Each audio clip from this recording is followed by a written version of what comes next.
দুর্গাপুর বিজয়পুরে আমরা অটো দিয়ে যাচ্ছি, অটো দিয়ে যাই আমরা নদীর পাড়ে। এখন যাবো নদীর পাড় থেকে আমরা যাওয়ার জন্য প্রস্তুত, তো সামনে যাইতেছে। তো নদীর পাড়ে যাওয়ার সময় যে আমার বড় ভাই বাইকটাকে নিয়ে নামতেছে নদীর পাড়ে।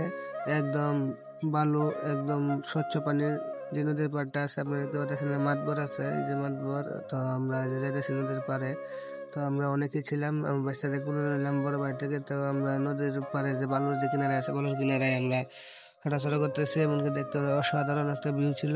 তো ওই যে ইন্ডিয়ার পাহাড়গুলো এখান থেকে দেখা যাইতেছে। তো যে সামনে যে নদীগুলো দেখতেছেন, এখান থেকে আপনার ওই পারে যাওয়া যায়। তো আমি পানিতে নামলাম, পানিতে একদম স্বচ্ছ পানি এবং পানিটা একটু ঠান্ডা ছিল, মোটামুটি ভালো লাগতেছিল। তো আমরা এখান থেকে পরে দেশের নদীর ওই পারে যাব এবং সাদা মাটির পাহাড় যেটা আছে, চীনা পাহাড়, আমরা ওই জায়গায় যাব। এখানকার ঘোরাঘুরি শেষ করে তো আবার আমরা এই যে অটোতে উঠে পড়লাম। অটোতে উঠে আবার চিনামাটি পাহাড়ে উঠবো। এই যে নিচ থেকে আমরা উপরের ভিউটা দেখাচ্ছি। তো আমরা একে একে সবাই এই পাহাড়ে উঠতেছি, আপনারা দেখতেছেন। সকলে আমরা যারা আছি সকলে এই পাহাড়ে উঠলাম। তো এখন আবার অটো দিয়ে আমরা বিজিবি ক্যাম্পের ওই যে বাংলাদেশ বর্ডারের যে সীমান্ত আছে, সীমান্তের ওই পারে চলে যাব, যে যেখান থেকে ভারতের যে সীমান্ত আছে এটা দেখা যায় একদম কাছে।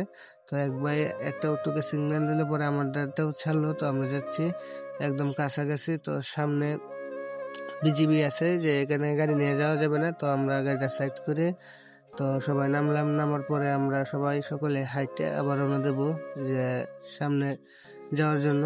তো আপনারা দেখতে পাচ্ছেন যে বিজিবি ছিল। তো সকলে আমরা নেমে গেলাম, নেমে হেরে আমরা ওই পারে যেতেছি। তো ওই যে বাড়িগুলা দেখা যাইতেছে, আর একটা ব্যারিকেড আছে পাশের, ওইটা হইলো ইন্ডিয়ার।